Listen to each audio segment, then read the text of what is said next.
Today is Wednesday, October 9, 2019. Coming up on Roland Martin Unfiltered, the Trump administration will not cooperate with an impeachment inquiry. They basically said to the Congress, the hell with y'all. You don't even have the authority to tell us to respond. Really? The family of Amber Geiger, key witness Joshua Brown, not convinced the Dallas Police Department are telling the truth about his murder, and they want an independent investigation. Montgomery, Alabama, folks, has elected its first black mayor after 200 years. We'll talk about Stephen Reed's historic win. Sudan has been in the midst of a political crisis since long-serving ruler Omar al-Bashir was overthrown in April. Why are the protests and killings still going on? We'll discuss it with the bishop from Sudan. Also, HBCU Law Schools are in danger of being eliminated. That's according to a lawyer who has worked at many HBCUs. He will explain exactly what is going on. Plus, more from Tyler Perry Studios opening in Atlanta over the weekend. Lots of photos and videos. We got more for you. It's time to bring the funk. Roland Martin Unfiltered. Let's go. He's got it. Whatever the piss, he's on it. Whatever it is, he's got the scoop, the fact, the find. And when it breaks, he's right on time and it's rolling. Best believe he's knowing. Putting it down from sports to news to politics. With entertainment just for kicks, he's rolling. It's on go, y'all. It's Roland Martin, yeah. Rolling with Roland now. He's funk, he's fresh, he's real, the best, you know he's Roland Martin now.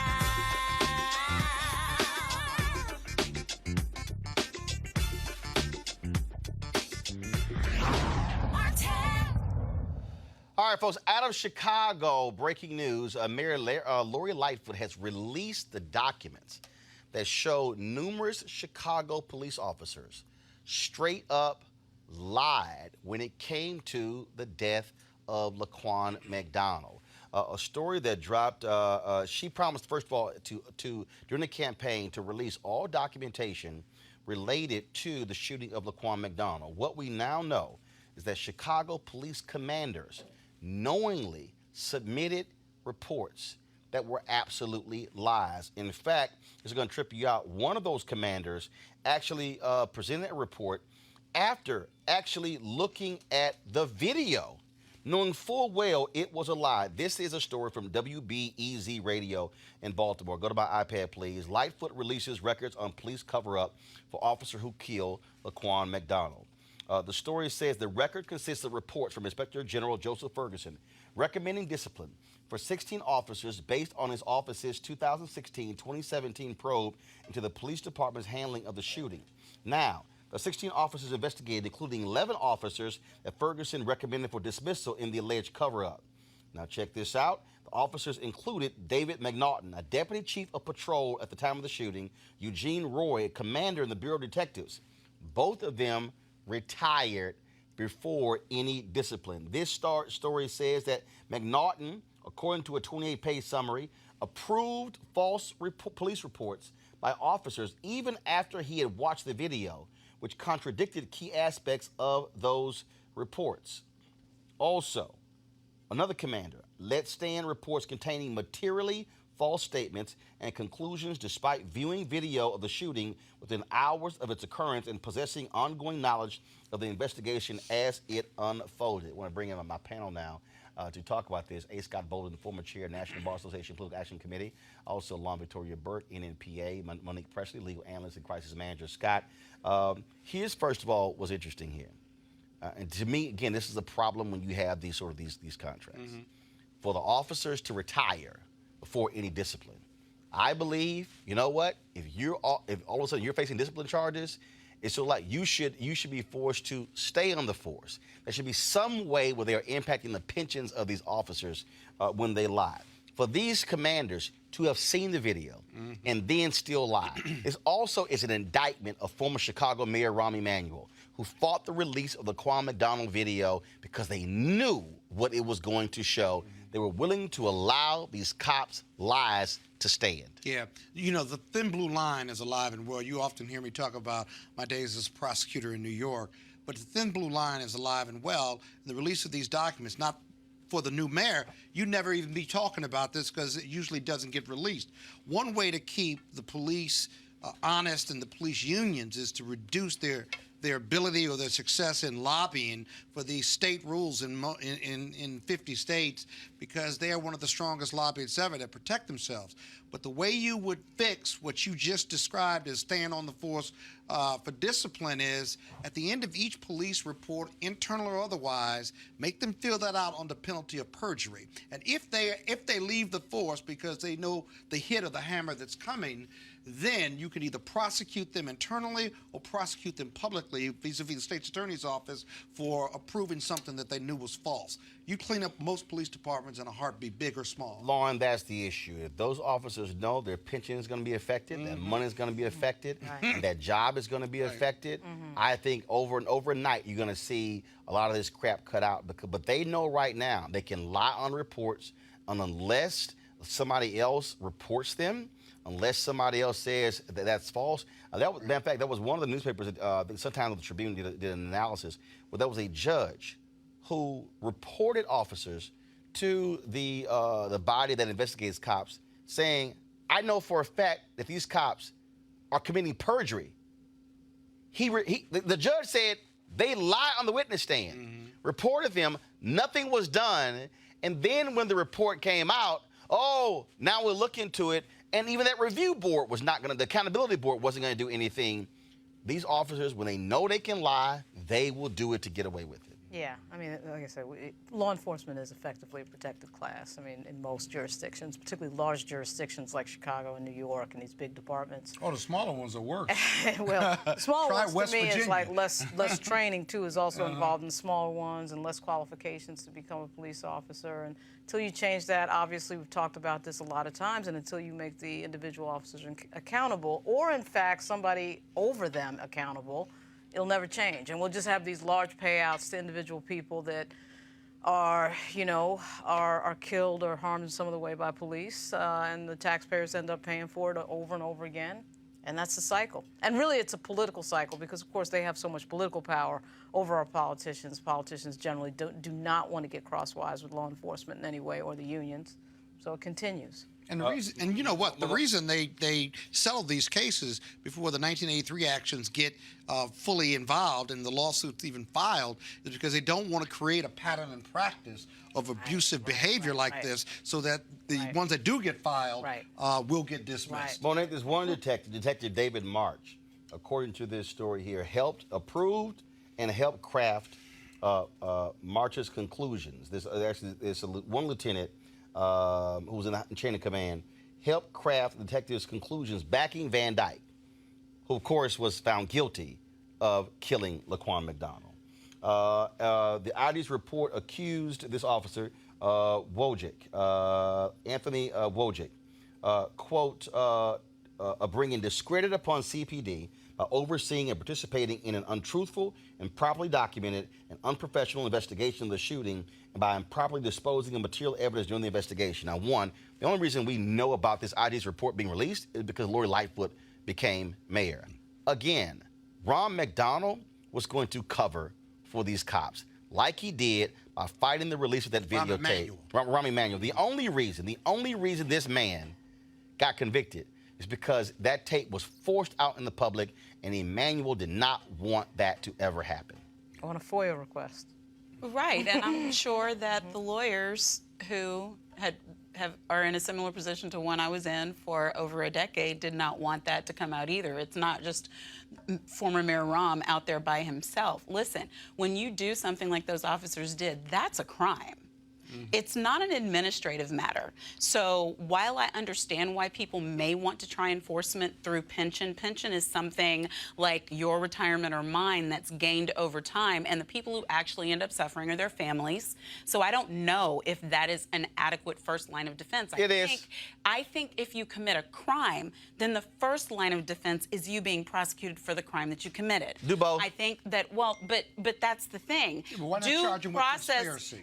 But that's why I said. Charge him with But conspiracy. that's Do what I both. said. If you commit a crime, then what's supposed to happen is you get charged with a crime, whether the crime is perjury, whether it's conspiracy, whether it's aiding and abetting in furtherance of committing a conspiracy, whatever it is, you do that, right? But there has to be process, Roland. What I'm saying is you don't just hold somebody's pension in advance and say, because we think you did something we can't prove, or because we have this unofficial report, or because we have an investigative report that is not part of an official process, we're going to take from you what you earned for 20 years prior. No. First of all, that's not what I said. What I said is, if somebody is facing a disciplinary hearing, you allow that process to go forward, but you don't allow them to retire, and then when you retire, it shuts down the whole hearing. It's like, well, they've retired, we really can't do anything. So, for instance, General Kip Ward, who's over the African Command, 4-star general. There was an investigation in the Pentagon where they concluded that he took improper flights to Germany, brought his wife along on different trips or whatever. When he was forced to retire and was bumped from a 4-star to a 3-star in retirement. That had a direct impact on what his pension was. So he lost one of his stars. What I'm saying is, if these cops know that if I lie on reports, if I make stuff up, I can't just easily retire and get all of my pension. If they know that their pocketbook is somehow impacted, that changes. This is America. If you want to get somebody's attention, mess with their money. As long as it goes both ways, because what if it's the case that they're accused of lying, did not, and are fired a day before their pension, like just happened in the federal system with what's his name, who's suing Trump and the Trump administration for McCabe. Right. So you can't get fired the day before you're due to earn your full retirement. I got you. Based Yeah, but on why not trumped just up charges. prosecute There them? should I know, be- I'm You saying got this report, prosecute them. The Office of Inspector General in Chicago could Prosecute them. prosecute Van Dyke. Yeah, why What's stopping won't the Lloyd- city of They can. Chicago? There's a reason. Because they're cops. Well, So I know, what? but I mean, they can't. The city of Chicago could This is actually blatant prosecute. perjury and a blatant cover. I'm telling you. Conspiracy, aiding and abetting. Prosecute. I agree, but that's the fundamental problem. That, again, you don't see that happen, and that, to me, is why folks don't trust these cops and when they sit here and lie. And that, again, that is a huge issue that we constantly see all across this country. All right, folks, when you talk about also what's happening across this country, let's talk about the Joshua Brown case. The family of Joshua Brown, a witness in the murder trial, Dallas police officer Amber Geiger. The family's asking for an independent investigation into his murder. Now, Brown was found shot to death 2 days after Geiger was sentenced to 10 years in prison. Dallas Deputy Police Chief Avery Moore said that he was killed in a drug deal gone bad. Authorities confiscated 12 pounds of marijuana, other drugs, and $4,000 in cash from Brown's apartment. A lot of people are questioning this entire case. Folks on social media are not buying it. Joining us right now is the family attorney for, actually in a minute, it's going to be Lee Merriwood in a second. He's the family attorney for both of them. John, I want to go to our panel here. Scott, what would make of this? Again, a lot of people, I mean, trust me, all over social media, folks are saying, wait a minute. All of a sudden, this guy's a drug dealer, and it never came up during the case. It never came up during cross-examination. Black people love a conspiracy theory. They love it. They got conspiracies about everything and everybody. I swear to God. Give me one piece of evidence, empirical data, something that links him to him being shot by the undercover police or the undergirding police or some conspiracy other than the fact that he dealt drugs and marijuana. First of all, the conspiracy, show me where it was the conspiracy folks will tell you you're not going to see that if there's a conspiracy. If you investigate it, show me where the two killers that they arrested for killing this boy, that they aren't drug dealers, that somehow there was some conspiracy to hire them to make it look like a drug deal gone bad. They planted the $4,000 and they planted the drugs in his apartment, and he was just such a good boy. Lauren, he was such a good boy. What do he you was make? a drug dealer. What do you make of so many Keep it people moving. saying I'm not buying this story from Dallas Police I'm not a Department? big believer in coincidence. I mean, the woman. Just let's lay out the facts. The facts are, she was sentenced on a Wednesday and he was dead on a Friday. So? I mean, The guy is such a big drug dealer, and he would've just been happens dead. to get killed Scott, let on her finish. Friday. Just happens to get killed on that Friday? Just If happens. he's such a big, notorious drug dealer, why wasn't he dead 2 years Nobody ago? said he was big. Okay, he so just went to buy drugs. the That's other what he thing did. about this idea of Joshua Brown that's coming out in court, well, why would it come out in court? It's not part of the case. It has nothing to do with the case. What do you mean coming out in court? Well, I mean, why No. would it be relevant in the court case? It Folks wouldn't are be. saying, Wouldn't be Conspiracy folks. the conspiracy people, conspiracy the conspiracy people are saying, wait a minute, if this guy was selling drugs, Woody. there's no way in the world it would have not have come out during the trial under cross-examination. Lauren, then Monique. My thing is, it should just be checked. That's all. Investigate. And what does Look that into mean? it. Check Hold into on, it. Check Monique. into who killed him and what. Come check on, into who. Monique. It can't be that difficult. All right,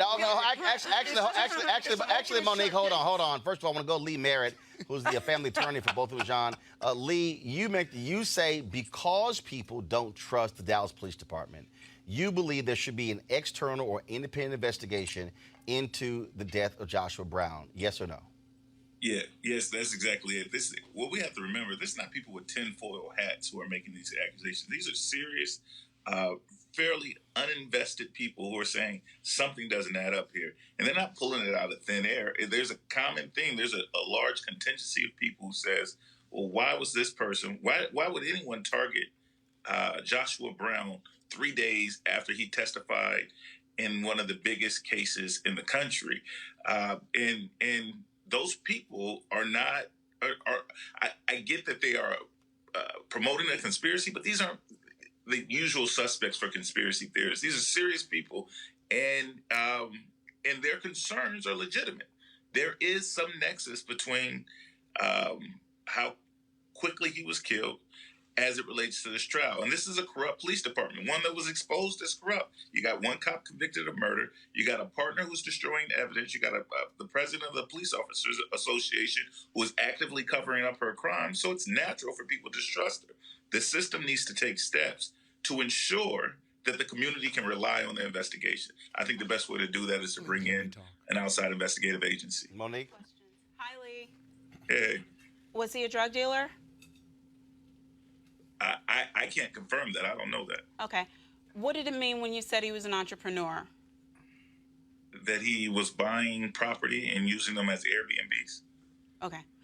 Did the prosecutors have information about his prior record at the time of the trial of his None. instances of contacts with the law? No, they would have had to turn that information over under Brady if they had evidence that he was somehow not credible because of his criminal background. The Okay. only thing that And they did- knew and was did the the only thing defense- that they knew was he was shot last year. Did the defense, outside of the hearing of the jury, try to bring in evidence that would discredit him and get overruled? Not at all. None. Okay. So who made you? Wait, no. So, no, but I mean, Lee, obviously, I mean, you know the ropes, so do I. I know what you're answering. I know what you're not answering. I don't blame you. My problem is that everyone is hinging now this young man's, to me, heroic act of testifying, and rightly so, based on whether he was or was not selling drugs on that night or prior. And it seems to me like you're saying the police department is suspect, and you're saying that the people who are accusing the police department and calling for investigation are not ones with tinfoil hats. But what about you? Because I know you know what needs to be known. Are you saying that this is something of merit that taxpayer money should go towards, and that people like us of goodwill who want to see justice for Joshua Brown and his family, should we be fighting for this, or is this one where we need to accept what the facts are and watch as this investigation unfolds? I was having a conversation with Roland about this earlier, and I said I have a vested interest in the community accepting that they can testify in court against a police officer and not be murdered for it. So I'm not part of the group of people who are anxious to pin this to law enforcement, because it would have a chilling effect on future cases where I call people to testify against cops. I want this investigation to reveal the truth, and I want that truth for people to find this truth reliable. And people are never going to believe the department that's implicated in the case. They're not going to rely on their conclusions. And Right, but the person who they're saying got shot before Joshua Brown died, that person really did get shot, didn't he? I mean, I haven't seen him. There was the one who someone landed in the yes. hospital, Lee. I mean, the police are not making up these facts, are they? There is somebody in the hospital who gave the law enforcement this narrative. And he got shot Yeah, he's in the hospital because he was shot. in his abdomen, right? Yes, ma'am. Chest. Okay, and so the information that they uncovered, the drugs, the gun, the money, all of those things are things that we can test, right? I mean, these aren't things that come poof out of the air. These are traceable Right. documents, So right? if you have an independent These are traceable investigation, that'll come out. No. But you don't need an independent If you investigation. have an You just need an if Dallas is investigation. so pure, that right? will come out in an Dallas independent doesn't investigation. have to be pure. Hold and on, that's Mark. exactly Well, it. one What I'm second, one saying, second. Lee. Hold on, Watch this. one second. Monique finished, then Lee, then Scott. Lee, my final question isn't really a question. It's more a plea, Lee. If you don't have any reason at this point to doubt the way the investigation is unfolding, please say so, because then that will help people of goodwill to settle this in their minds. I mean, you've done this for a long time, so has Scott. God knows I have, and the way this unfolded, I was quiet when he died for a reason, because to me, it's not preposterous that somebody would drive from Alexandria, Louisiana to Texas in order to buy that amount of drugs. You know, I got former clients who are sitting in jail for going East Coast to West Coast right now. So these are things that people who aren't involved in this part of the underbelly of the world don't know. I just wish that somebody would be very candid and say, hold on, y'all, let's see all the facts. There's no reason to jump to conclusions Lee? that this was all a fraud. Lee? So all the facts that people will rely on, the real evidence that people should be considering, whether when they make up their mind as to whether or not this story is believable or not, all those facts are going to have to be provided for and presented by the Dallas Police Department, Right. who have already lost credibility. So I'm saying, yes, let's get to the evidence. Yep. And why not bring in a neutral party that says, we will now present the evidence? Well, because we Lee- don't have a dog in the fight. Because Lee, the police department needs more than just, and I'm preaching to the saved here. The police department needs more than just a suspicion from the community. Because think about it. If there was something to this, not you, but the community would have me and others believe that as a result of his testimony and the police officer getting 10 years, that the police or the community or someone, some nefarious figures, hired these two drug dealers to sell drugs to this witness. There was a dispute. He met them. He was killed. One of the bad actors was shot. And then they went to his apartment, or someone went to his apartment, planted money, planted drugs, and then came up with this narrative that basically made sense and made him a criminal. I agree conceptually that's possible, but I don't think it's probable. Lee, go ahead. You can tell me something else which would trigger the police doing a further investigation. Lee, go ahead. I can tell you that I had a conversation with the Dallas Police Chief, Chief Hall, asking her, begging her really to bring in another agency to do this. And she says, Lee, the facts are the facts. We can't go off the suspicions of the community Exactly. and stop doing our job. And what I said to her was the facts were the facts in the case of Amber Geiger, but you called in the Texas Rangers anyway, Right. because you were concerned about public opinion and you wanted this investigation to be credible when it went to trial. It's something that's commonly done. Why are you so resistant? Your resistance here makes it even more suspicious.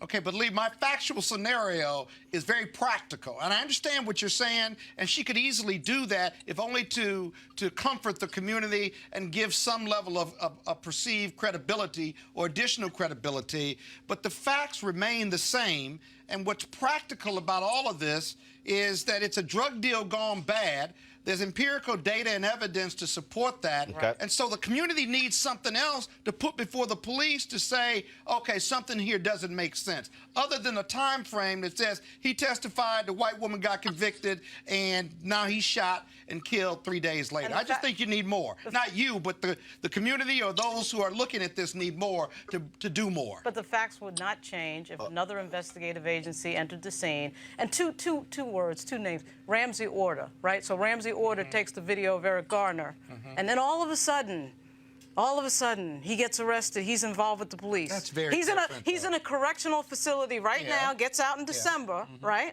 And it's all a big coincidence that Ramsey Order is suddenly a criminal now because he got on the wrong side of one of the most powerful entities in the United States, which is the police department.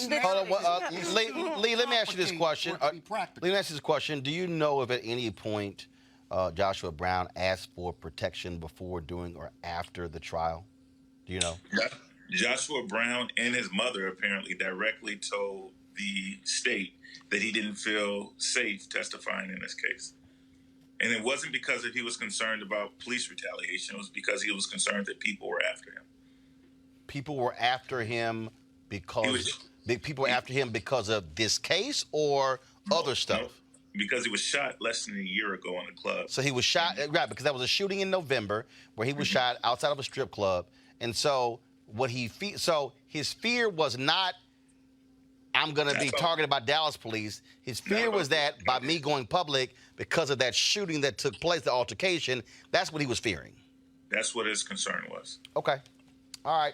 Well, Lee Merritt, we'll certainly see what happens next. First of all, have they apprehended the two guys they announced yesterday? They've apprehended 2 of the 3 suspects. Well, first of all, one guy was in the hospital. So that's one. He's apprehended. Right. And so there were 2 they announced, and so of the 2 they announced yesterday, one of them has been apprehended. That's right. Okay. All right. Well, we certainly will keep out on this case. Lee Merritt, thanks so much. I appreciate it. Thanks, guys. All right, folks. Going to a break. When we come back, we'll chat with Stephen Reed, the mayor-elect of Montgomery, Alabama. The first time Montgomery, a predominantly black city, has had a black mayor in its 200-year history. That's next. Roland Martin Unfiltered. You want to check out Roland Martin Unfiltered? YouTube.com/Roland S. Martin. And subscribe to our YouTube channel. There's only one daily digital show out here that keeps it black and keep it real. It's Roland Martin Unfiltered. See that name right there? Roland Martin Unfiltered. Like, share, and subscribe to our YouTube channel. That's youtube.com/Roland S. Martin. And don't forget to turn on your notifications so when we go live, you'll know it.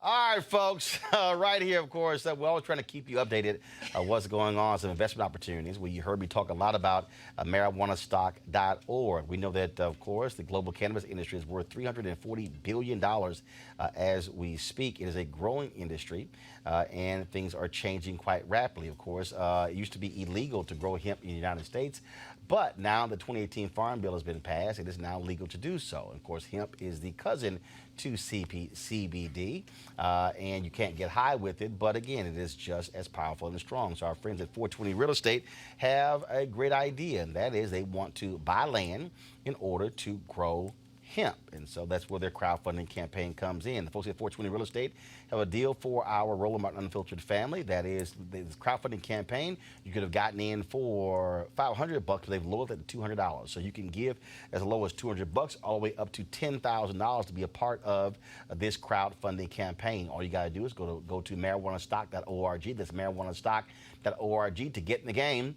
and get in the game now. Last night in the city of Montgomery, Alabama. We know Montgomery, of course, from the Montgomery bus boycott. It lasted 382 days. And, of course, it launched the modern-day Black Freedom Movement. Well, last night, Stephen Reed became the first African-American ever elected mayor in Montgomery. What that means, folks, that right now in Montgomery, that there are black mayors in Alabama. There are black mayors in Montgomery, in Birmingham, in Selma, and I believe there's also a black mayor in Huntsville. And so that is a huge accomplishment there. Lauren, I was talking with some folks. They said there was 42% turnout, the highest there been. What still was interesting, though, is that black folks have been the majority in this city for a very long time and have never had a black mayor, because what you had is you had 8 and 10 and 12 folks running. In fact, in the primary, I think there were like 9 other black candidates who were running, and then went to a runoff, and of course, Reed got in and dusted his opponent. Yeah. All I know nothing about this particular jurisdiction or this race, other than that it's a historic win. Was wealthy. Was his opponent wealthy? But it's Alabama, and there's a mayor there. So that's all I know. That's great. What's interesting, though, what happened here was that Montgomery, Monique, is the state capital of Alabama, and the Secretary of State decided that, we're going to be watching this election. Oh, right. The election of in Montgomery for no reason whatsoever. Like, why do you need to have monitors watching this all of a sudden? It's an uprising, obviously. I mean, it is odd, as you say, that all of these years we couldn't get ourselves together enough to at least narrow it down to 3 candidates of color as opposed to like 9 black folks running for the same position and splitting each other up and giving it to the majority we're gonna cut it up. person. We can all lead better than each other. It's our season. Every last Negro one of us. political problem. But I am, again, as Lauren said, thankful and congratulations, Mr. Mayor. Now, we got to put our arms around this brother and support him. You hear me? And make him successful. Black people got to leave the inauguration and dig in and support Montgomery. It's one of the fastest growing cities. They need technology help. What else? They're doing some real estate development stuff. I was reading about this brother who I think went to Morehouse and is a Kappa. I think. I can't say it for sure. But because of his success, he probably is, Roland. I know that bothers you, but the reality is this. We need to get down there and help him. And so you need to go there and help him. I need to go and help him. First of all, be successful. First of all, anybody. All right, let's move on to the next story. First of all, let's just be real clear. Stephen, if you're new from Morehouse, let me know. Let a brother know. Let's just be real clear. Here we go. If we're talking about great black mayors in the history of America. Oh, here we go. We're talking about Maynard Jackson. Yeah. We're talking about Andrew Young, Alpha. Yeah. We're talking about Marion Barry, Alpha. I mean, Man. we can go on and on. We're talking about right now Sylvester Turner in Houston, Alpha. I mean, we can go on. If you would like to continue, wasn't the point of my we can comments. talk about Dutch Morial in New Orleans, Alpha. Of course, his son, Mark Morial, Alpha. Man. So we'll give y'all a couple. That's it's fine. about time y'all have the come up. Joining us right now is the mayor-elect of Montgomery, Stephen Reed. Stephen, how you doing? Do I get a chance to respond? I'm doing well, Roland. How about you? So Scott's over here. So Scott is claiming you as a Morehouse man and as a Kappa. Are those two things correct? He's half right and half way wrong. And he's wrong on which one? Well, let's start with what's right first. Well, he's right on the Morehouse part. He's got the year right. He's got the year right on the frat part, but he doesn't have the colors right. So I'm with the Omega Psi Phi Fraternity Incorporated. Now, how embarrassing is it? How embarrassing is it to claim somebody in your frat and they're not in your frat? I'm batting 500. Which means I'm batting 500. Which means your research is bad. Well, no, I got it right on Morehouse. First and foremost, congratulations. What is your goal? What's your focus when it comes to be mayor? We want to be the best mayor that the city has ever had. And we want to do that by investing in public education and by making sure that we are taking a 21st century approach to crime and public justice and really playing a more active role in our criminal justice reform movement from the municipal level. We think that's very important, and we think it's an economic issue as well. And certainly we believe we have to diversify our economic base and kind of come from a government standpoint to one that is more technologically driven and one that is more knowledge-based in the economy itself. And obviously, when you talk about the major cities in Alabama having black mayors, that is something that is significant. How do you also begin to work together to ensure that your cities are getting the appropriate resources from the state as well as from the federal government? Roland, I think we have to do some knowledge sharing. I was just talking with Denver Mayor Mike Hancock a little while ago about pinging him a little bit on some things that they're doing in Denver and making sure that I'm not just kind of thinking from a local perspective, but we're thinking from a global perspective. And I think for those of us here in Alabama, you have Randall Woodfin in Birmingham certainly is doing some great things. So we have to talk about what's working, what's not, and what things may be able to be utilized in our city that we can't utilize maybe in theirs. Obviously, when you look at the changes that are required, when you look at how things are moving in Montgomery, I was there more than a year ago. Your school system, is it still under state control? That's correct. Yes. And we were there, of course, trying to deal with my initiative, School Choice is the Black Choice. Black folks there were saying, look, they want their kids educated, but to have the state in control of the school district, that certainly is a problem. No, it is. And I think as mayor, we can work with our State Department of Education to help change the intervention and get our school system from state control. Right now, the issue is, Roland, is we have to make sure we're hitting those benchmarks. And we also have to make sure that our community is investing in public education. And right now in Montgomery County, we have some of the lowest property taxes in the state and in the nation, and we have the lowest revenue going to our public schools. Now, that's not to say that money is a panacea for everything education related, but it is helpful when we're dealing with a high poverty school system to help these students and their parents with wraparound services, high quality pre-K programs, and apprenticeship programs that really help young men and women who may not want to go to college, but certainly want to develop a new skill or a trade. All right, then. Well, Stephen Reed, congratulations on being elected mayor in Montgomery. When is the inauguration? The inauguration is November 12th, and you're invited. The whole show is invited. We'd love to see you down here. Come down. Let's have some discussion about not what only is happening in Montgomery, but what's happening across this country.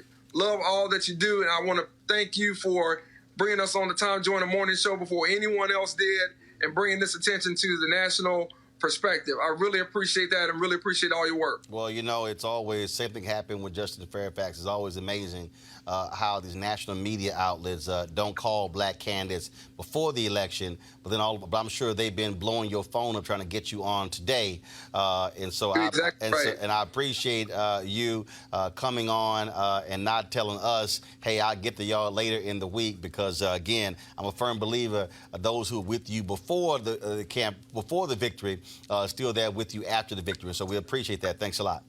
Absolutely. Thank y'all. Take care now. Then. Congratulations again, folks, there. Montgomery Mayor-elect Stephen Reed in Alabama. Going to a break right now. We come back. We're going to talk about the crisis in Sudan, giving you an inside look in terms of what is happening there. And then also we'll talk some Trump impeachment. What the hell wrong with his crazy people? You got Trey Gowdy, former congressman who's now joining Trump's legal team. Oh, wait till we play the video when he was declaring, you should not withhold documents from Congress. Boy, they forget so easy. You're watching Roland Martin Unfiltered. Back in a moment. Support Roland Martin Unfiltered. Be sure to join our Bring the Funk fan club. Every dollar that you give to us supports our daily digital show. There's only one daily digital show out here that keeps it black and keep it real as Roland Martin Unfiltered. Support the Roland Martin Unfiltered daily digital show by going to RolandMartinUnfiltered.com. Our goal is to get 20,000 of our fans contributing $50 each for the whole year. You can make this possible. RolandMartinUnfiltered.com.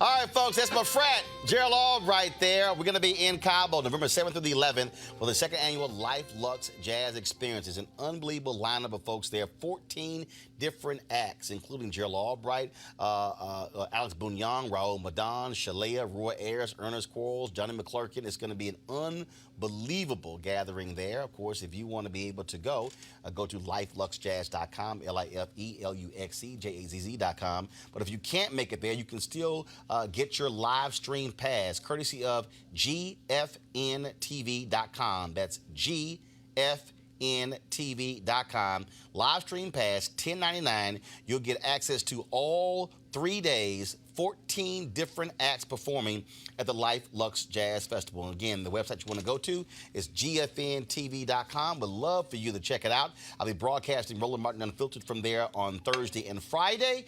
And again, Friday, Saturday, and Sunday, you can check out all of the fantastic concerts there at the second annual Luxe Jazz Experience, LIFELUXEJAZZ.com. And of course, to get the live stream pass, gfntv.com. All right, folks, let's talk some international news. Even after forcing out President Omar al-Bashir, who ruled Sudan for 30 years, thousands of pro-democracy protesters are still out in the streets. The humanitarian crisis triggered by the legacy of civil war and chronic underdevelopment continues to intensify in South Sudan, and a new wave of violence has left at least 4 million people displaced from their homes and 5 million that lack basic survival necessities like food, water, and shelter. We're now joined by Bishop Eduardo Hilbero Gusala, a humanitarian, peacekeeper, and a church leader from South Sudan. Bishop, glad to have you here. This is one of those stories that when you look at international news in the United States, does not get lots of attention. And so how dire is this situation in the Sudan? Thank you for having me here, and I apologize for my voice. I almost lost my voice these last days, but I'm happy to be here and bring with me the stories and the pains and the worries of the people of South Sudan. South Sudan became a country in 2011. I went to secede from Sudan after a long war of conflict. And you have to know these two countries, since time immemorial, especially South Sudan, never had its own government. And so the process of liberation were in many ways, including armed struggle. But above all, there was so much that was carried out by the church in advocacy for the rights of the people of South Sudan. And I want to take this opportunity to thank the people of the United States. If it was not because of you, we would not even have the South Sudan that we have at the moment. And so we were able to vote in 2011 to secede from Sudan as an independent country. That is to say, Sudan was predominantly Arabs, Muslim, and then South Sudan, African Christians. And so now we got our independence. Like any other country, we were very happy, and also our friends, the United States, and those who helped us, were so happy for us. But from nowhere, we got into conflict immediately after the independence, 1 year after, and which continues up to now. And so this conflict is actually a civil war. And we are ashamed about it, actually, because the war is actually between the people in the area, and it's all about leadership. Let me also tell you that the people of South Sudan, nearly 90% of them do not know how to read and write. And so if we have to talk over constructing a country with all those necessary values that can make a country, it takes a long time. In fact, interesting when you make that point. When I interviewed Winnie Mandela, one of the things she talked about was when blacks in South Africa got their freedom. She said what people didn't realize was the high illiteracy rate, because those who were children who were fighting the anti-apartheid forces, they weren't in school. And she said, so all of a sudden they become adults. And then she said, we're sitting here and we're dealing with folks who can't read, who can't write, who can't get any of these jobs.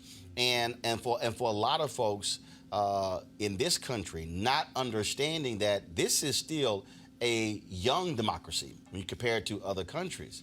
And then when you talk about only being a country for a handful of years, Colin Powell made this point. He said it takes time to actually develop a country, and countries need help.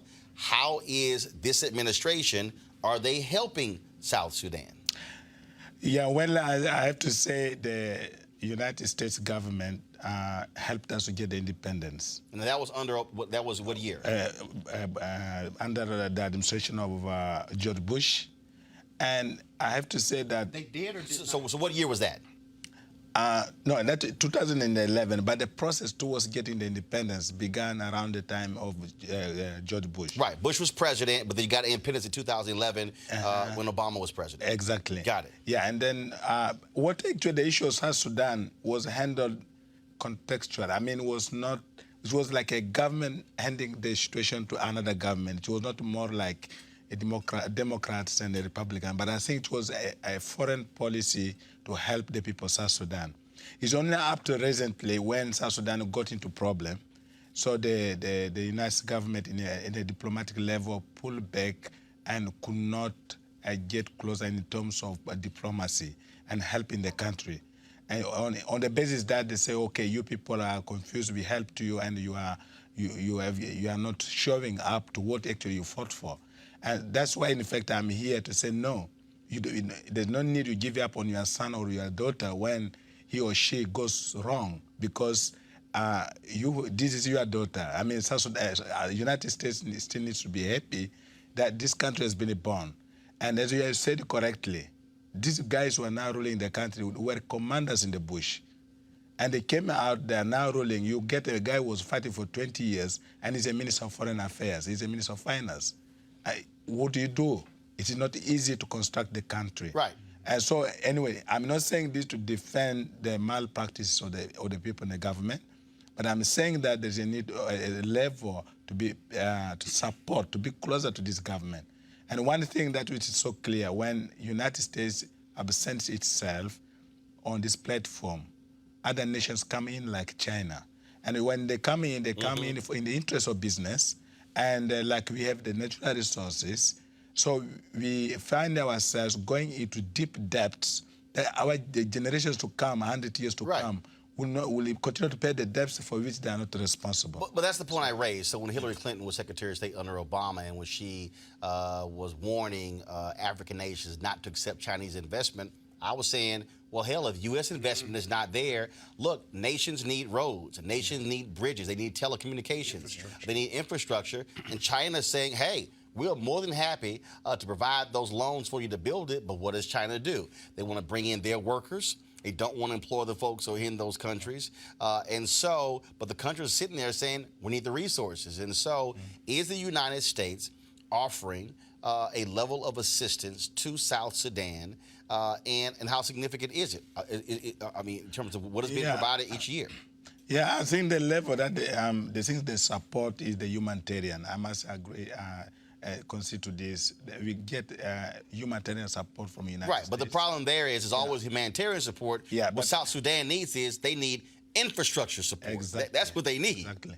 And that's the real fact, as I said, where I come from, and you know, we as a church, we find ourselves not only preaching the word of God, we try to provide basic services. And in all this conflict, we have managed as a church to bring out many young men, over 10,000 men who were fighting. We have to go to the bush to bring them out of the bush. But the question is, when you bring them out of the bush, then you need to give them something in return. Right. And if you don't engage them in a substantial way, they still go back there and take the arms. And therefore, there is that need of providing education. Right. And the livelihood and the skills that they need in order to provide for themselves necessary support. Any questions for our panel? I have a quick question. What are the top 3 things, in your opinion, the South Sudan needs to continue to make it a better democracy, to continue to help it grow and be better versus, you know, the civil war that's going on there right now? I think the one of the first things it needs is the provision of skills. The closeness of the government of the United States to the government of South Sudan will be able to pass on the skills of governance without, in effect, running away or when they don't do well, to keep on informing the leaders and passing on to the values that make this nation a greater nation. And the second to that is connected is, of course, education in all sectors. Because if we are talking of 90% of people do not know how to read and write, then we need to empower these people through all forms of education. Together with it is sustainable development. Because I've seen the young people who went to the bush, when I was interrogating them, they told me, Bishop, I went because one of the men said, if I go, I will pay you $100. I said, boy, you went only for $100 to risk your life and the life of your family and everybody.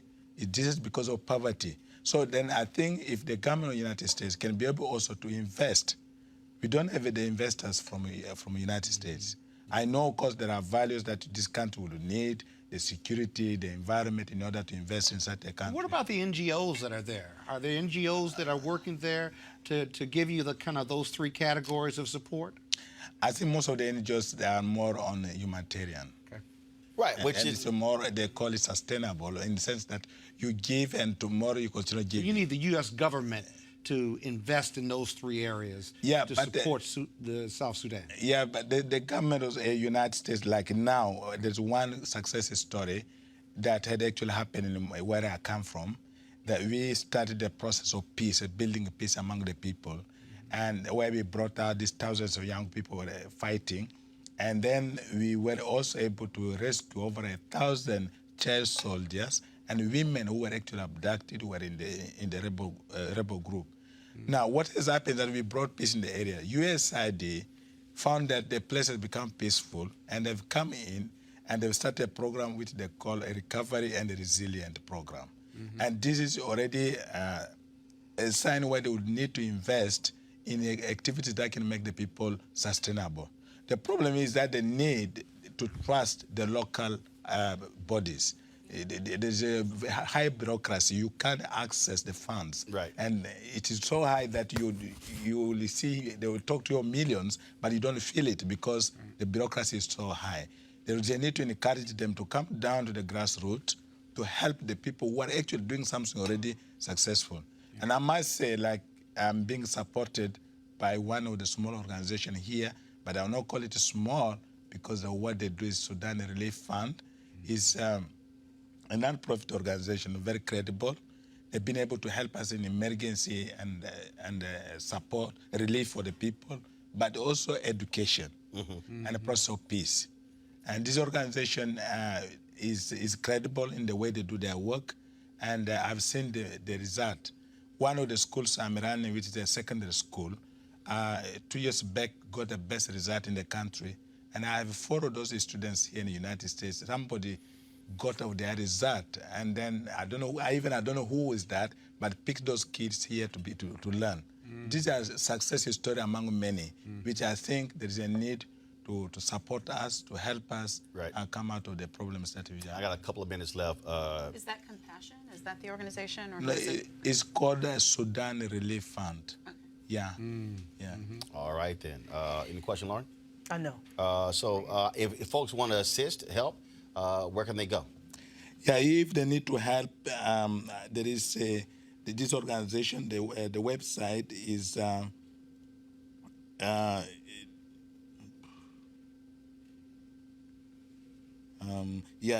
website which they can use of Sudan Relief Fund is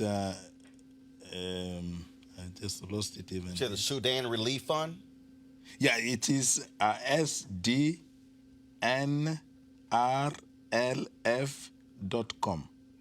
sdnrlf.com. All right, then. And again, all right. Henry, I'm pulling up in a second. Go to my iPad, please. Give me 1 second. It's loading. This is the webpage right here, folks. SDNRLF. SDNRLF.com if you want to help Sudan Relief Fund. Bishop, we certainly appreciate it. Thank you so very much. Good luck in trying to build a young nation.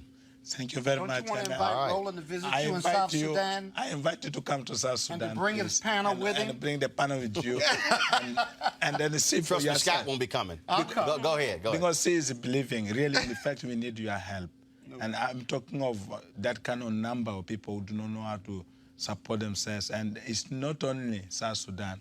You know, I border Congo and Central Africa. It's a jungle, and people come in and exploring only minerals. And the people remain in extreme stone age poverty. If you see, you can't believe. And I think tears will fill your eyes to see that in this century, people still live the kind of life that we are going through. I appreciate your time. Thank you for allowing me to come, and I'm sorry my voice was so good. You're fine. And I hope I come again. Thank All you right, so Bishop. much. Thank you so very much. Thank you. I appreciate it. All right, folks, going to go to a break, real quick break. When we come back, we're going to talk Trump and impeachment. Do they just not give a damn about the Constitution? Nope. You're watching Roland Martin Unfiltered. You want to check out Roland Martin Unfiltered? YouTube.com/Roland S. Martin. And subscribe to our YouTube channel. There's only one daily digital show out here that keeps it black and keep it real. It's Roland Martin Unfiltered. See that name right there? Roland Martin Unfiltered. Like, share, and subscribe to our YouTube channel. That's YouTube.com/Roland S. Martin. And don't forget to turn on your notifications so when we go live, you'll know it. Hey, folks, all right. Trey Gowdy, former congressman of South Carolina, is now joined as outside counsel of Donald Trump in his impeachment inquiry. Now, of course, the Trump administration has basically said, the hell with Congress. We're not giving you any documents. Ain't nobody testifying. As a matter of fact, we just find this whole process to be illegitimate. But here's what Trey Gowdy had to say. When Obama was president, when it came to withholding documents from Congress, Trey. The notion that you can withhold information and documents from Congress, no matter whether you're the party in power or not in power, is wrong. Respect for the rule of law must mean something irrespective of the vicissitudes of political cycles. The notion that you can withhold information and documents from Congress, no matter whether you're the party in power or not in power, is wrong. You know what? Roll that back. I'm going to play you out one more time. This is Trey. Go ahead. You can withhold information and documents from Congress, no matter whether you're the party in power or not in power, is wrong.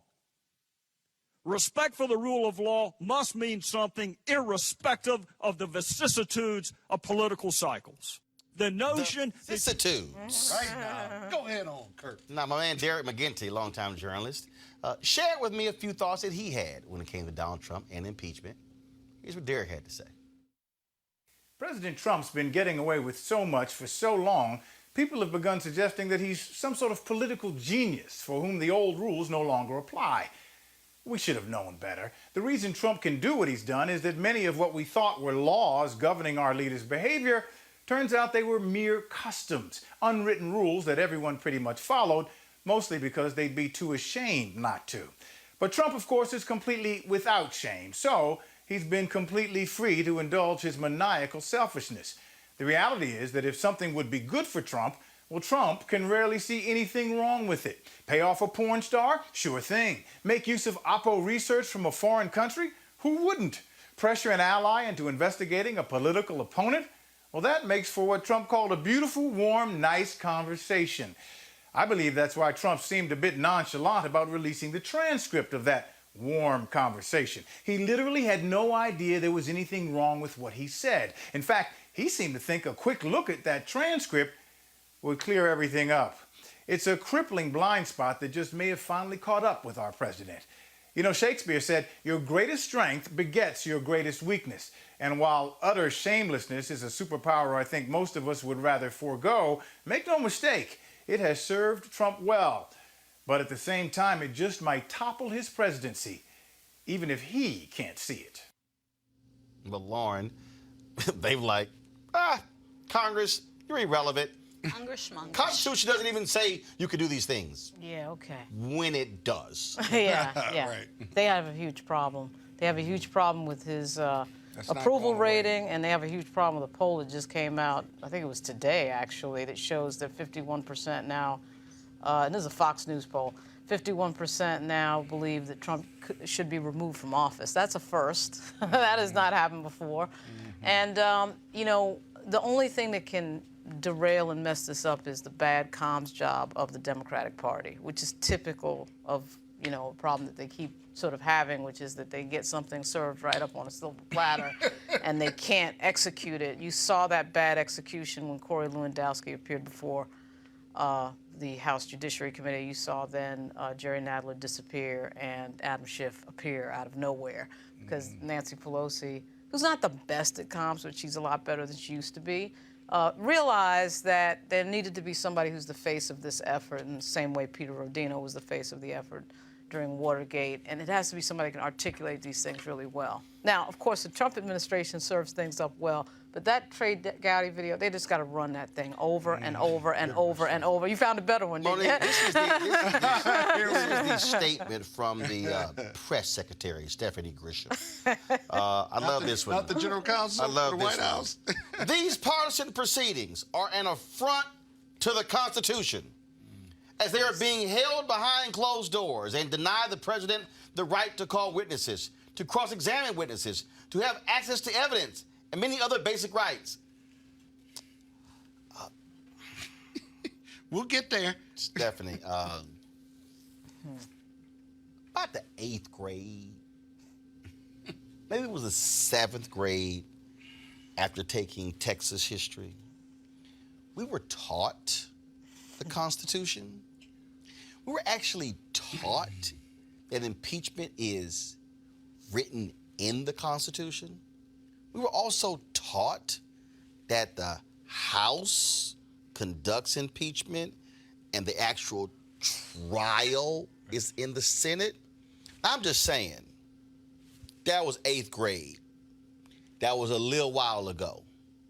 I don't know what school you went to, But to say that these partisan proceedings are an affront to the Constitution, it's in it.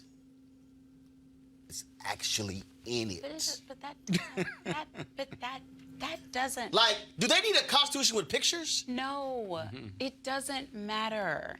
They don't care what the document Oh no, I know says. they don't care. But the reason it is much simpler than this.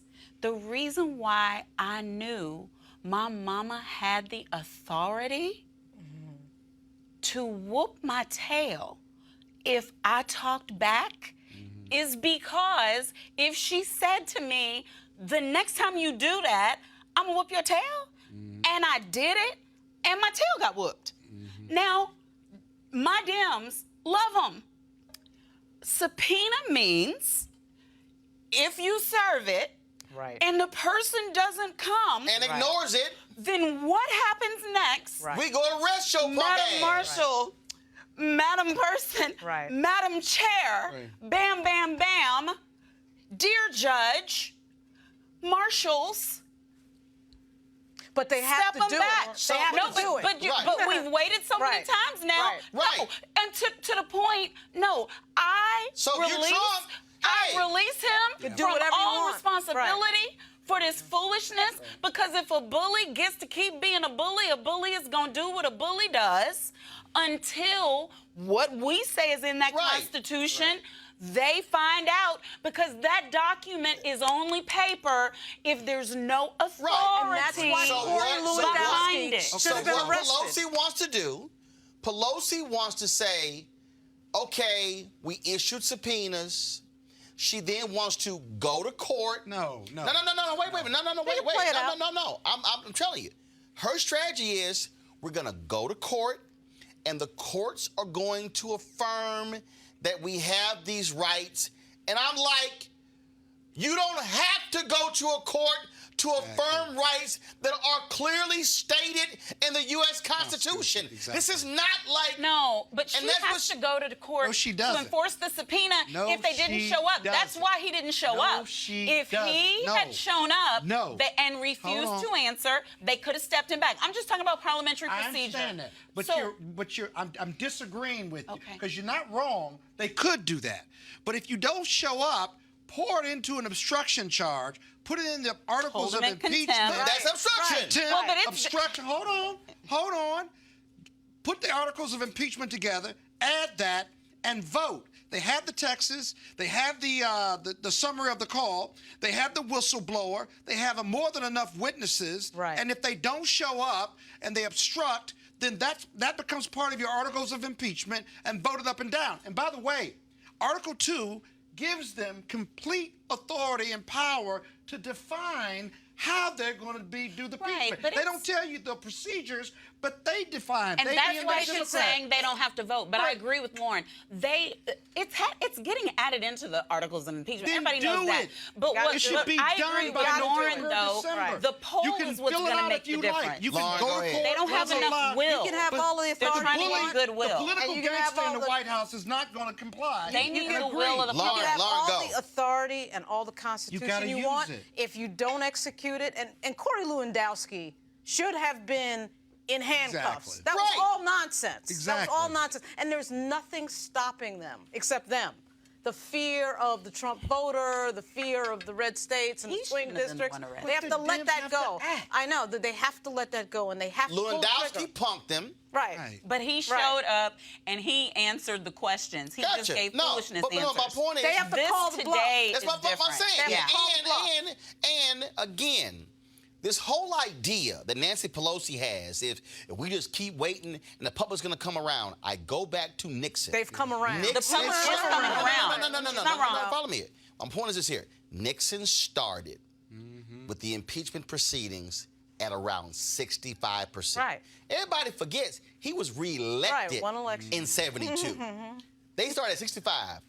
When that got down to the end, my man was in the 20s, Drip, drip, drip. high Yeah. 30s. You know why? Because the public watched Right. testimony after testimony after testimony after testimony. And you're right. Every time one of his folks, when he says, oh no, this person, executive privilege, who didn't even work for me. And it's like, you refused? Guess what? Cameras, y'all come with us. We're going to drive to their damn house in Virginia. We're going to drive to their crib in Maryland. We're going to visit them in the Republican National Committee Club and going to walk in with some cuffs and do a damn perp walk, and it's real simple. You defy the subpoena, you gone. Exactly. Here's the deal. Stop complicating. If I am subpoenaed by the DA and I go, and I release a statement saying, I do not recognize your authority. Yeah. You got an unfair process. As the district attorney, I find this process to be unfair. I find the proceedings to be wrong-headed. I find this to be shameful. By the time my ass hits sins, their ass will be at the door, and my black ass will be led off to jail. Damn right. In cuffs. They will take my cufflinks off, And you my should. damn belt, my watch, and everything. And They you would wait till your should. show started. And I can they would come in and do it. Right. Yeah. Don't forget your shoestrings. They That's would what take they your would do. shoestrings. Right. with If you. I had shoestrings in these shoes, they would take those. And I'm sitting here and I'm like, and they keep saying, this is just doggone shame. This is just doggone shame. This is just shameful. Another damn tweet by Nancy. The level of gangster is deep, right? You've got Gangsters go after DOJ, him. you've Those are got right. the Attorney General involved in this, Right. right? But they have to meet them. You got the same Department level of Justice I know. who told I know. a federal judge. Unbelievable. The federal judge was like, Unbelievable. That Sirica was wrong. Let me translate what the federal judge went. Y'all trying that bullshit? And let me tell you where it's going to get real. No, it's but going the to get real in the Southern District of New York because that thing with well. the taxes. First of all, the Southern District of New York does not care No. about Donald Trump and his gangsterism. No, but okay? here's the problem. But the other thing is that SDNY is still governed by Bill Barr. Okay, they still governed by Barr. Trust me. They don't always act like it. happen in New They York? don't always act like What's it. going to happen in New York? The problem in New York like it. is the state attorney general and the Manhattan DA, they don't have any Someone in New DOJ. York is going but getting back to Pelosi, All they've you got to need- pull the trigger. All They've you got to pull the need trigger. is the right I know, right? the right day with the right subpoena. Right. Who's going to And be they Judge know- Sirica? I know, Sirica. Who's They gonna be Judge know. Sirica? We Right. all know who it is. You just gotta make sure that they're there. We know who the judge is for this. Who the judge? I'm not gonna say, but everybody Why knows not? who the judge All is. I'm saying is, you're talking about a bully. When you punch one Right. bully, That's right. you need one person That's right. just going to bust his ass in the mouth. And I don't know why they You won't. need The to Dems arrest won't. one damn person. That's right. And you go, Oh. y'all gonna keep, y'all gonna this keep. the way we're gonna and- do and this? say, you gonna keep playing me small? Right. Okay, all right.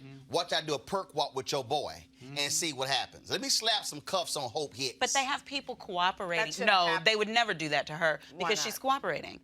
Because she has fully cooperated and she's No, she continuing didn't. to cooperate. No, she She didn't. came to She Congress. exerted has executive privilege. fully, Listen. no, she The Democrats Anybody need to that let shows their up on hands Capitol She has Hill and doesn't answer cooperated. questions should be leaving in cuffs. Right This there. whole I'm not panel sure why they're agrees. not leaving Matter in of cuffs. fact, I'm gonna do like they do in state court. I'm gonna sit the bailiff right behind your ass. Right. because Matter of they fact, right lawyer behind up you. and they work. They need to make an example of someone, not That's what I'm everyone. saying. It should have Step been them back. Wojcicki. Make It an should have been example of Step 'em back. somebody. It No, should have been because he Wojcicki. was there in the chair answering the questions. You need someone who is refusing the subpoena, like Fine, today. fine, But that's- fine. but Arrest somebody. That's not He was going to there happen popping until the off. Dems let He was their like, well, I hands got go. all day. You know the boxing term? Let your hands go. Start punching. And for whatever Or as reason, I say, they if you won't. gonna swing, Right. swing. Swing, right. There's going Why to be. is there so much Here's hesitancy? Pelosi. I'ma hit you. Yeah, I'ma hit you. yeah. Why Okay, you keep trying here to I like come. Pelosi? I'ma hit you. And he's slapping you saying, hit me, and she won't swing. Swing. He like your She's punk gonna ass. swing. That's right. Punk ass ain't gonna hit me. She's gonna swing. No, that's what She's he's gonna swing. doing. Exactly.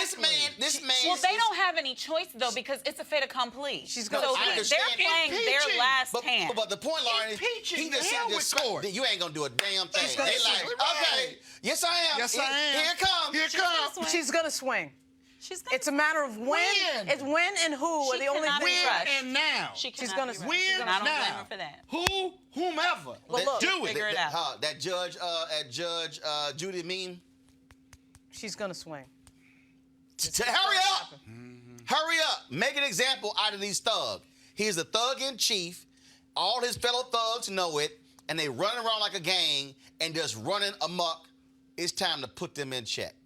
All right, folks. unbelievable. Tyler Perry opened his studios over this weekend. Huge deal, of course. We talked about it on Monday and Tuesday as well. And he's been dropping photos and videos of the huge celebration. There's so much stuff. I said, look, every day we're just going to show y'all more stuff. And so here's more photos from Tyler Perry Studios' grand opening this weekend in Atlanta.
Yeah, that's actually a video that came from Ava DuVernay's Instagram stories. I would have shot some video, but let me tell you something. Tyler told everybody on Saturday, you could only take pictures on the red carpet. You couldn't take pictures anywhere else. And that's why on the inside, folks didn't take photos. So when we got on the trolley on Sunday, didn't nobody know what the hell the rules were. So we like, we ain't taking the damn thing. So, you know. But it was Called owning your content. Like, nobody. I'm like, everybody on the bus was like, I ain't shooting the damn thing. Because I ain't trying to get escorted off. That's right. Because they were real clear. And so you figure like if Oprah or Ava shot something, you know, they might get a pass. Everybody else like, we ain't getting no damn pass. And so that's what happened there. There are many other photos, of course, they're releasing. But it's so the houses you saw there, if you see the show, The Haves and the Have-Nots, and another one of the shows. So when you see those homes, normally when you watch a movie, they have the outside of a house, but it's really just the external shots. And then normally the inside is actually shot on a set somewhere. Or actually what they did is those were actual homes built to code in Atlanta. Those are actual homes. Bedrooms, they're actual homes. And so that's a neighborhood. And then also on the property, they had, that's also part of the National Register, so they could not destroy a number of the other homes that are on this property. From a military base. Right. It was a Confederate Army base, and then became a military base. Then it got decommissioned, and so they could not tear down these older homes. But they were able to go in and completely gut the inside. And so I was talking to Terrell Whitley, my frat brother, CEO of Liquid Soul, and Oprah stayed at one of the homes on the property. And so when Pastor Shirley Caesar, when she spoke at the Gospel Brunch on Sunday, she said, this ain't a movie studio. She said, this Tyler Perry City. She's like, this is a city. And actually, and when you go, just like when I went to Fort Knox, I mean, Fort Knox is actually Fort Knox. It's not like there's a city Fort Knox. It's the fort.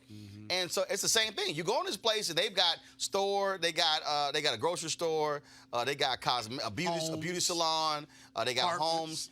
Tyler announced he's going to build a compound on that acreage for LGBTQ teens who've been run out of their homes and women who've been involved in sex trafficking, and create a place for them to be able to get their lives back on the property. So I mean, it's just an amazing. How big is the property? More than 300 land acres. Mass. More than 300 acres. So it's larger. Wow, okay. It's larger than the Disney, 20th Century Fox, and I think Paramount. Larger than their lots combined. So if you go to Los Angeles and you go to the Paramount lot, you see this big sound stages and everything. But look, LA landlocked. But bottom line is, but you could take those studios and put them on this land and still have 60 acres left. Wow. You know, I was listening to some interviews that he did, one with Gayle King on CBS, but also in some print media, where he talked about how for years and even now, Hollywood ignores him.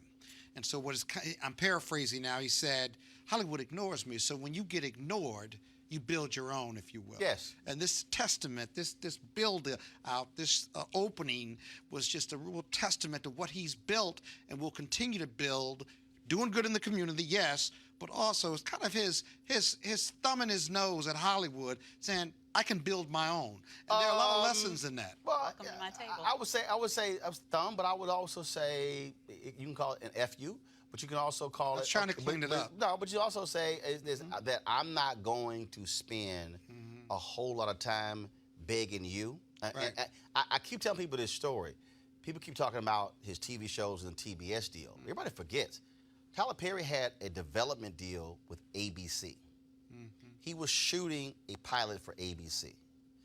They sent notes back saying, hey, we really think that you're using Jesus a little too much. So could you just take all those extra Jesuses out of the show?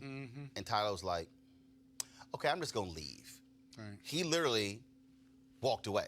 Now, you're told, are you crazy? You had a development deal with ABC? And he was like, yeah, but I wasn't going to let somebody sit here and tell me. Yeah, because you spend all your time arguing instead of creating your own thing and controlling your own content. Well, because of Issa Rae, when she had a development deal initially, I think it was with ABC. What happened there was there were so many notes being given. And she's like, okay, that her original vision completely was gone. And guess what? Show never got picked up. Right. Yeah. So she said she went, when I interviewed her, and folks, y'all go to our YouTube channel, you can watch this interview. And she went back and she regrouped and she's like, you know what? I'm not doing that again. Right. And so when she did Insecure, her deal was she was more secure, saying, no, this is my vision. This is what I'm going to do. Right. And the show becomes successful because she adhered to the original vision. And I think what's important, to your point about if they are not going to say, come to our table. I mean, I tell people straight up, when News One Now got canceled, and when I said I'm going to do this here, when we did the State of Our Union. So what happened was we get canceled December 2017. Trump gives his State of the Union address in January. Frederica Wilson announced she wasn't going to attend. Maxine Waters announced she wasn't going to attend. And I'm like, no, we got to do something. We got to do something. And so what I decided was I said, I'm going to launch this show. I was in makeup, and an hour from going live at Shiloh, my phone rings, and it's Tyler Perry. And Tyler Perry calls, and he said, man, I'm watching you on YouTube, bruh. You are the absolute truth. He said, please, man, you're our voice who's speaking truth in this way. He said, please tell me you're planning something. And I said, as a matter of fact, I am. Now, mind you, Tyler Perry didn't have my number. I ain't have his number. I was sitting here, we would see each other on the red carpet. We never even had a conversation longer than 5 minutes. And then I told him, he said, and I love it that it's independent. Right. And so even now, so when people come up to me and they say, man, why don't I see you on MSNBC or CNN or Fox? I say, guys, look. It's all about content control, narrative control. I have to wait for them to call me. And they so I said, like there was a point in 2017, in 2015, MSNBC was calling me constantly for Morning Joe. And all of a sudden, call stopped. Right. Trump gets elected. All the shows are blowing me up for 4 months, 4 and 5 times a week. And all of a sudden, call stop. And then it's been intermittent since then. Like I might get a call, it might be 2 months, it might be 1 month, it might be 3-4 months. And so why am I gonna sit there and it's like, man, I got all this stuff to say, we can do this here, but I'm waiting on them. I'm waiting on them to give. Look, I got the TV One show because I was sitting in John Klein's office at CNN, and they had promised me a show. And then after I filled in for Campbell Brown in 2009, they said, we're not going to launch a show. And they claimed it was about advertising. Well, I know that was BS because Southwest Airlines, the guy who was over, Tom Callagher, over their budget, had already said, we're going to be your primary sponsor. I brought the advertiser to the table. Wow. So the point there for people need to understand, we could have easily sat there and just waited for them, like, well, hopefully they'll come around. No, we're going to build this, and then we're going to keep building it. We're going to keep building it, and that's what you have to do. And I think for a lot of people, they're looking for, let me be real clear. Validation. White validation. I got to say that. A lot of people are looking for white validation. They're looking for validation from these other networks. And I told y'all the other day, and I sent the commentary to Tyler, and he loved it. Black people. Tyler Perry's commitment to black people and the black consumer built that studio. Those are black. He didn't worry about crossing over. They said, no. Medea is for this audience. Now, the rest of y'all like it too, that's fine. And that, it shows the power of the black consumer. And I just hope black people, the reason I keep showing y'all these photos and these videos, I need black people to see that it was not a black, creative, talented businessman who built the studio. It was the dollars he earned from black people that built the studio. Right. Yeah. That's right. That's right. And that's the thing. And he remained committed to his black audience on top of all of that. So he didn't walk away. He didn't take the money and walk away. Right. He took the money and reinvested in them and continued to put out product and content. Instead of As you being a said, small fish in a big pond, he created the pond. And Right. Right. He said, I'm going to build my own pond. And he can do the Gotta believe in yourself to do that. It's about the content and the control of the narrative and the control of the content and the ownership. That's it. No, If you don't have that, you are always on somebody else's playing field, no matter what. That's it. And that's why, and all of y'all who are watching, I keep trying to tell you this, and y'all think I'm crazy, and y'all sitting here saying, oh my goodness, you know, here it goes again. But no, here's the reality. The reality is, if we don't construct our own show, then we're asking them, can y'all talk about the Joshua Brown story in depth? None of these networks, not one of them, are going to have that conversation about South Sudan in that amount of time. Ain't going to happen. Not one of them are going to have the conversation that we had in depth yesterday with the brother who was a state representative in Missouri who left because of PTSD. And so we have to understand that, but you got to fund it. I'm not selling you a movie, so you bought tickets to go see Medea. What we're selling right here is a daily news show that nobody else is doing. I'll do the roll call. TV One ain't doing it. BET's not doing it. Aspire's not doing it. Clio's not doing it. BET Her is not doing it. OWN is not doing it. Revolt is not doing it. They're airing The Breakfast Club, but that's not the same. And you have Bounce. They're not doing it. 8 networks are not doing it. Essence is not doing The Daily Show. The Source is not doing The Daily Show. Black Enterprise is not doing it. The Griot is not doing it. The Root is not doing it. World Star Hip Hop is not doing it. Media Takeout is not doing it. Bossip is not doing it. We can go down the line. So what's the problem here? We do not have daily access to information that's targeted to us in the way that we're presenting it. We don't have a place where African Americans who they have not already decided, oh, we're going to use you to come on and hone their voices. That's why this matters. Tyler dedicated. It's not just those studios, people, those sound stages. He created his own walk of fame for the people who he first gave them their movie shot. So when you go to his studio, he has his own walk of fame. So Denise Boutte, Zala Haneno, and many others, they have their own stars of people who got their shot by being in his movies. And so the same thing. And so we have to think that way. And to Lauren's point, it's the content, and do you own it? Do you control it? I'm going to end this way. What y'all need to understand is how we're going to close the show out. When I was at CNN, Winnie Mandela came to the United States. And you got to remember, she was not allowed to roam freely in the United States because she was still on the United States watch list. So she was in Birmingham at a black church in Birmingham. And CNN calls me. They couldn't get any, all those anchors and reporters and correspondents, nobody wanted to go interview Winnie Mandela. So they asked me. So I fly down to Birmingham. We're waiting forever. I got a flight to catch. I'm like, man, when's she getting here? So she comes in. We have 15 minutes. So she sits down, and we do the interview. And interview's over. Great. I fly out. Police escort to the airport. I get out of there. It goes to Atlanta. I get a phone call a couple days later. We're watching the interview, and why didn't you ask her this question? Why didn't you ask her about the tire? Well, she got convicted tires around the neck. I said, why in the hell y'all didn't do the interview?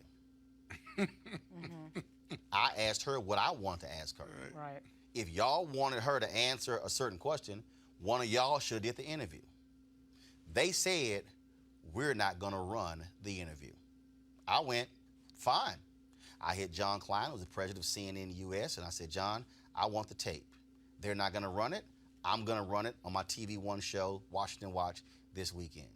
I got the tape, took it to the CNN Washington, D.C. bureau. It was a big-ass reel, y'all. It was like a big, it looked like this, a big blue box. Yeah. I said, I need y'all, I said, to pop this sucker onto a digital file and give it to me. We ran that on Washington Watch. When Winnie Mandela died last year, we were in Memphis doing interviews for MLK 50. And I was interviewing Randall Robinson, Reverend Jesse Jackson Sr. We live streamed that interview. The only reason you saw an interview of Winnie Mandela and me discussing her legacy was because I said, give me the tape, and we ran it on TV One. The point is this: we can't ask somebody else, will you please tell our story? Right. You gotta create your platforms first, and you gotta control the content, which means you gotta fund it. So if you're buying 2 tickets to go see a Madea movie and it costs you $20, $25, all I'm asking you to do is spend the equivalent of 2 tickets or 4 tickets at $50 to support Roland Martin Unfiltered, because it also has to remain independent. That is the difference. Tyler is not controlled by a single studio, by a single television network. He's able to create the product in his vision in terms of how he wants to do it to serve the consumer, and that's what our goal here is at Roland Martin Unfiltered. So go to RolandMartinUnfiltered.com, folks. We want you to, of course, utilize Cash App, PayPal, Square to do so. This is what this is about. I'm not interested in asking any other network for permission to talk to and about Black people. We can do it ourselves, but we can't do it without you. If you're watching for free, understand this ain't free. Staff don't work for free. This equipment is not free. That $5,000 encoder I just bought, that sucker was not free. We need your support to make it happen, so please do so, RolandMartinUnfiltered.com. Tomorrow, another example of what happens when you are free. You can cover your people. I will be in Atlanta tomorrow. Reverend Dr. Joseph Lowry turns 98 years old. 3 years ago, we were there for this big award ceremony. He told his daughters, I don't want no award ceremony, I want a party. And so, tomorrow night at the Depot in Atlanta, I'll be broadcasting live not only the show from there, we're going to be broadcasting the program as well from Atlanta tomorrow. Friday, I'll be in Denver at the Potter's House, Denver, for our school choice is the Black Choice Town Hall.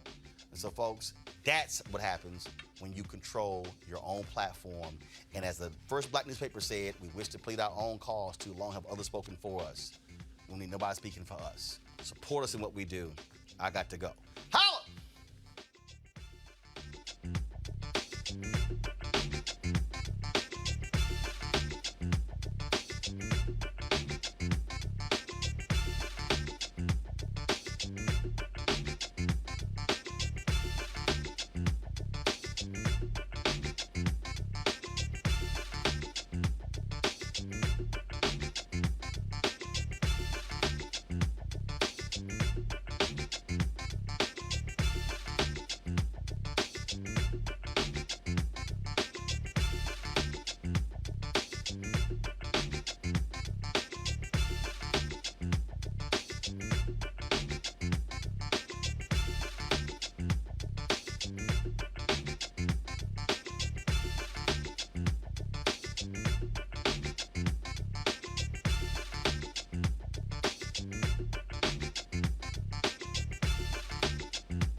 Hey fam, I want you to like, share, and subscribe to our YouTube channel, youtube.com/Roland S. Martin. And don't forget to turn on your notifications.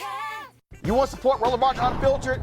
Be sure to join our Bring the Funk fan club. Every dollar that you give to us supports our daily digital show. There's only one daily digital show out here that keeps it black and keep it real as Roland Martin Unfiltered. Support the Roland Martin Unfiltered daily digital show by going to RolandMartinUnfiltered.com. Our goal is to get 20,000 of our fans contributing $50 each for the whole year. You can make this possible. RolandMartinUnfiltered.com.